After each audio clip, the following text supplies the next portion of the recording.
विश्वकर्मा को आज्ञा दी कि एक ऐसा महल बनाओ जिसमें किसी भी ऐश्वर्य की कमी न हो, उसमें सभी सुख साधन संपन्न वस्तुएं और सुविधाएं हों। विश्वकर्मा ने आज्ञानुसार कुबेर इत्यादि की सहायता से महल का निर्माण कार्य शुरू किया। नारद जी ने सोचा कि इस इंद्र की मति भ्रष्ट हो गई है, तो इसको जरा रास्ते पर लाया जाए। उन्होंने इंद्र को बोला कि एक ऋषि हैं, लोमश ऋषि, आप उनको आमंत्रित करो अपने महल में। इंद्र ने लोमश ऋषि को आमंत्रित किया और उनको विविध ऐश्वर्यों से युक्त अपना महल दिखाने लगे। लोमश ऋषि एक कौपीन पहने हुए थे। कौपीन एक तरह का कपड़ा या लंगोटी होती है जिसे ब्रह्मचारी और सन्यासी पहनते हैं। बगल में एक चटाई दबाए हुए और हाथ में कमंडल लिए हुए थे। उनके शरीर पर असंख्य रोम अर्थात लोम थे। असंख्य लोम के कारण ही उनका नाम लोमेश ऋषि हुआ। इंद्र खुश होकर दिखाते जाते और लोमश ऋषि बड़े ही अनमने ढंग से देखते जाते। इंद्र ने लोमश ऋषि से पूछा कि आप कहाँ रहते हैं और आपका निवास स्थान कहाँ है। लोमश ऋषि ने कहा कि मैंने अपना कोई निवास स्थान नहीं बनाया है। इतनी छोटी सी आयु में अपना निवास स्थान बनाकर क्या करूंगा। बस एक ये चटाई है, जब जहां रुकना होता है वहां बिछाकर सो जाता हूं, और दूसरा ये कमंडल ताकि जल आदि पी सकूं।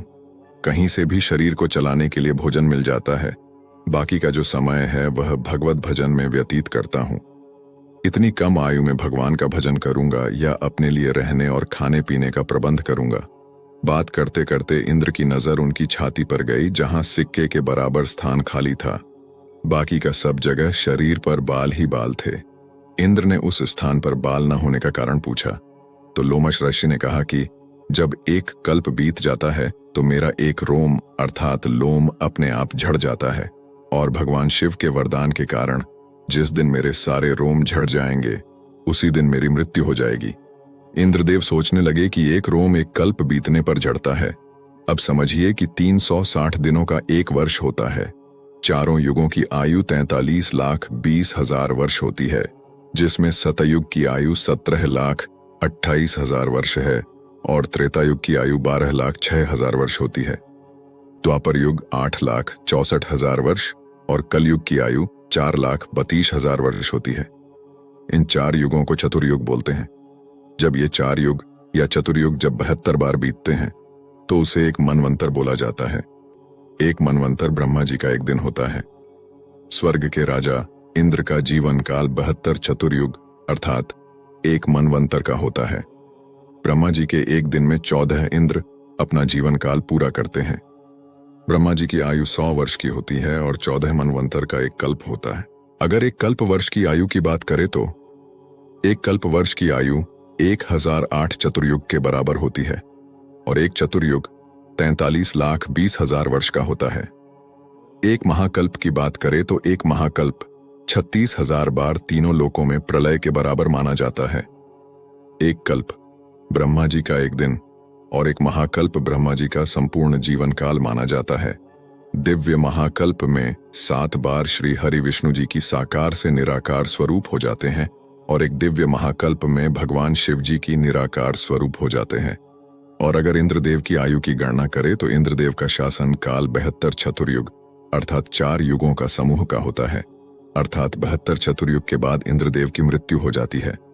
तो जब एक कल्प खत्म होता है तो लोमश ऋषि का एक रोम गिर जाता है।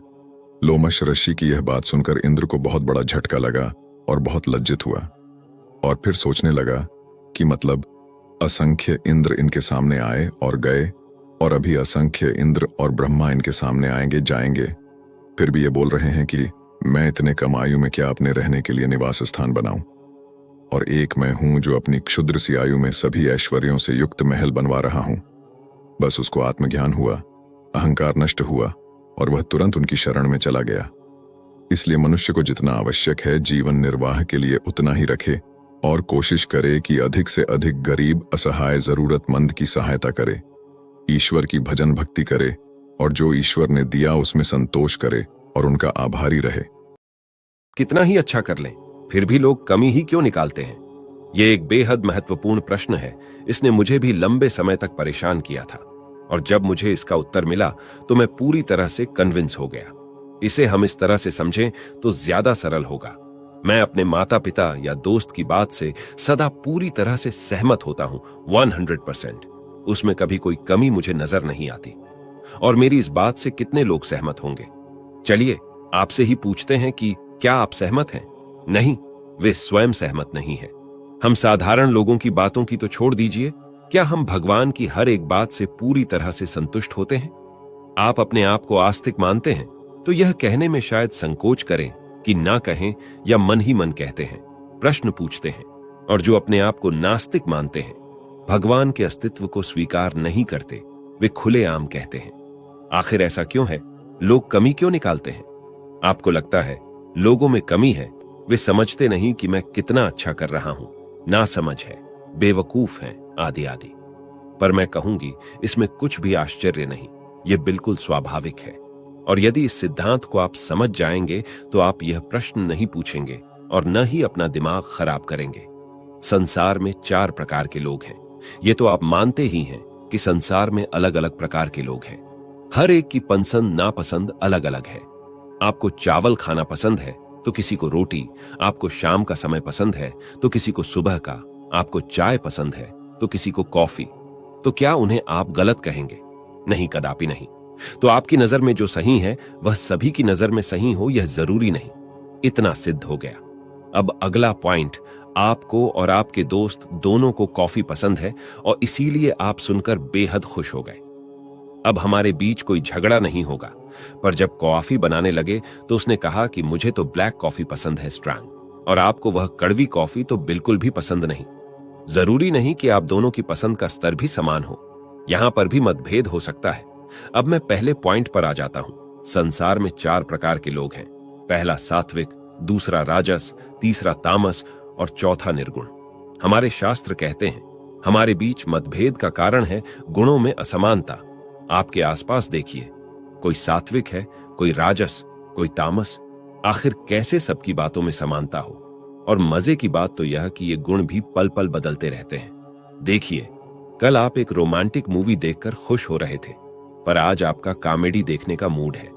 क्यों? क्या कभी जानने का प्रयास किया? क्योंकि हमारे अंदर इन 3 गुणों में मानो एक फाइटिंग चल रही है, उठा पटक चल रही है, जैसे WWF। जब सत्व गुण बढ़ता है तो मन में पॉजिटिव विचार, अच्छे विचार आने लगते हैं। जब रजोगुण बढ़ता है तो अच्छा खाने पहनने का मन करता है, अच्छे अच्छे सामानों का लालच होने लगता है। और जब तमोगुण बढ़ता है तो आलस्य, नकारात्मकता और गंदी बातें मन में आने लगती है। अपने मन को समझने का प्रयास कीजिए, मन के विज्ञान को समझिए। जब हमारा ही मन पल पल बदल रहा है तो हम दूसरों से कैसे उम्मीद करें कि वे सब हमारी बात मान लें, क्योंकि यही सही है, अच्छा है। गलती यह हो रही है कि हम दूसरों से ज्यादा ही अपेक्षा रख रहे हैं और दुखी हो रहे हैं। हमारी अपेक्षाएं, कामनाएं ही हमारे दुख का कारण हैं। अब आप विज्ञान जान गए।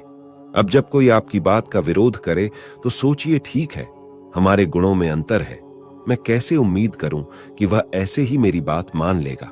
पर मैं दूसरी तरह से प्रयास करता हूं और आपका नजरिया बदल जाएगा। आप दुखी होने की जगह अपनी बात पर अड़ने के स्थान पर उसकी बात को भी सुनने का, समझने का प्रयास करेंगे। किसी का आपके बात नहीं मानना अत्यंत स्वाभाविक है। कोई आपकी बात मान ले, यह अस्वाभाविक है। यह एक सामान्य मान्यता है कि लोग अक्सर एक दूसरे की कमियों को निकालते हैं जबकि अच्छाइयों को कम देखते हैं। हालांकि इसके पीछे कई कारण हो सकते हैं।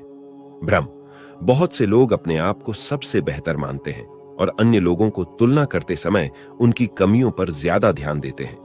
यह भ्रम हो सकता है कि वे खुद अच्छे हैं और दूसरे लोग उनसे पीछे हैं।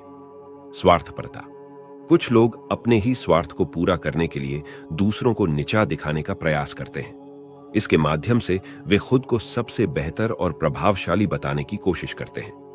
जलन, कई लोग जलन और असुरक्षा के कारण दूसरे लोगों की खूबियों को नजरअंदाज करते हैं।